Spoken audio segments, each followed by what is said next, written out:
Bonjour et bienvenue sur le blog de Kabilou. Aujourd'hui, on va vous présenter le Nokia 7390, l'un des derniers nés de la gamme Nokia, résolument orienté fashion. Donc on va commencer par le contenu du coffret, avec bien entendu le chargeur secteur. Donc là c'est un AC3, donc le chargeur classique chez Nokia. Le kit piéton en stéréo. Donc c'est un HS60 avec une répétition de la couleur du téléphone sur le petit boîtier et les oreillettes avec des motifs incrustés. Donc sur les deux oreillettes.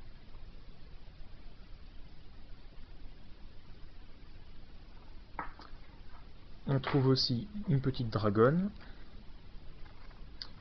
bien entendu le manuel, une carte mémoire 128 Go au format micro SD avec un adaptateur,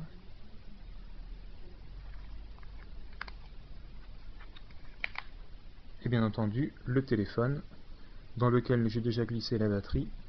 Donc la batterie c'est une BP5M qui dispose d'une autonomie de 3 heures en communication et de 220 heures en veille. Donc maintenant je vais vous présenter l'appareil en lui-même. Donc on va faire le petit tour. D'abord l'écran externe qui dispose de 262 000 couleurs. À l'intérieur, l'écran est en 16 millions de couleurs avec une résolution de 160 par 128 au format QVGA. Bien entendu le téléphone est Bluetooth, Edge, GPRS. C'est un tri-band et il est compatible WCDMA. Il dispose d'un appareil photo 3 mégapixels optique Carl Zeiss avec autofocus et flash intégré. Il est tri-band, ça je vous l'ai déjà dit. On retrouve les petites incrustations dont je vous parlais tout à l'heure au niveau de l'écran, autour là, et sur l'écran externe, autour de l'écran externe.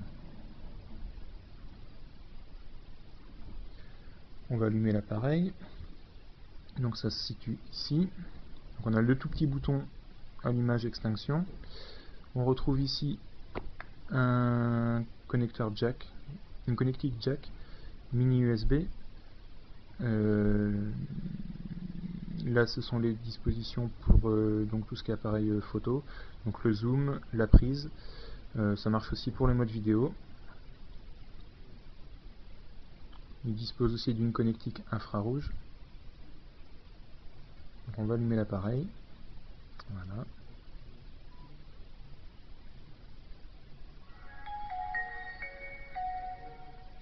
Donc l'écran externe, je vous l'ai dit tout à l'heure, c'est un 262 000 couleurs.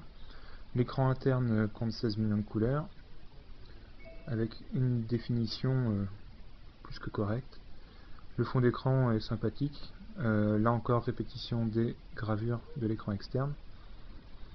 On va d'abord s'attarder sur l'écran externe.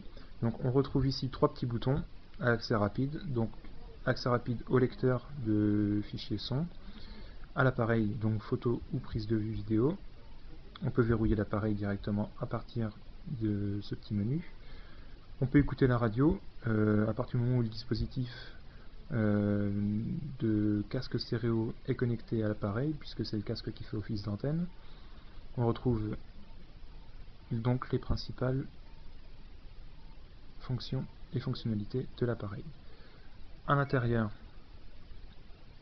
donc le menu est beaucoup plus complet, puisqu'on retrouve la messagerie, les contacts, le journal d'appel, les différents paramètres, galerie, donc c'est pour tout ce qui est photo, vidéo et son, le multimédia, le push to talk, un organiseur, des applications, dont une sur laquelle je reviendrai tout à l'heure principalement, une connexion internet et donc les paramètres de l'appareil suivant l'opérateur. Bien entendu, au niveau des petits boutons ici, chaque direction fait accéder à un raccourci. Donc vers le haut, ça va être pour la prise de vue, donc tout ce qui est photo, vidéo. Donc voilà. Si vous fermez l'écran, on passe en mode de photo classique avec le zoom, avant-arrière bien entendu. Donc c'est un zoom numérique x10. Ensuite, au niveau des raccourcis, vers le bas, on peut paramétrer un raccourci. À gauche, on arrive directement à la composition d'un message texte. Et à droite, on arrive sur le calendrier et l'organiseur pour planifier les rendez-vous. Donc, le principal attrait de ce téléphone est dans le menu. Pour ceux qui sont orientés mode et qui voyagent beaucoup, il peut arriver que vous ne sachiez pas exactement à quoi correspond par exemple un 40 ou un 42 en chaussures ou le double XL aux États-Unis, etc. Donc dans ces cas-là, on va dans le paramètre collection, on a un petit convertisseur qui fait bien les choses et qui simplifie la vie. Au niveau des chaussures, des pulls, des manteaux, des pantalons, etc. Je vais prendre l'exemple avec des chaussures. Donc on rentre la taille que l'on veut, par exemple un 38, ok, et là on retrouve donc 38, 38,5 ou 38,5, on va prendre le 38 classique, en Europe, puisque c'est une pointure européenne, et là on retrouve l'équivalent au Japon, au Mexique, au Royaume-Uni, en Australie, aux États-Unis, en Russie, la taille en pouces et la taille en centimètres. Donc là, plus de problème pour faire les courses, le shopping sera beaucoup plus facile. Vous retrouverez aussi juste en dessous une horloge mondiale, de façon à pouvoir vous caler sur les fuseaux horaires lorsque vous voyagez. Donc on peut retrouver New York, Londres, Le Cap, Tokyo. Voilà. Le reste des fonctionnalités reste classique à un téléphone portable, tout ce qui est SMS, gestion des répertoires, voilà. Donc je vous souhaite une bonne fin de journée et je vous dis à bientôt sur le blog de Kabilou.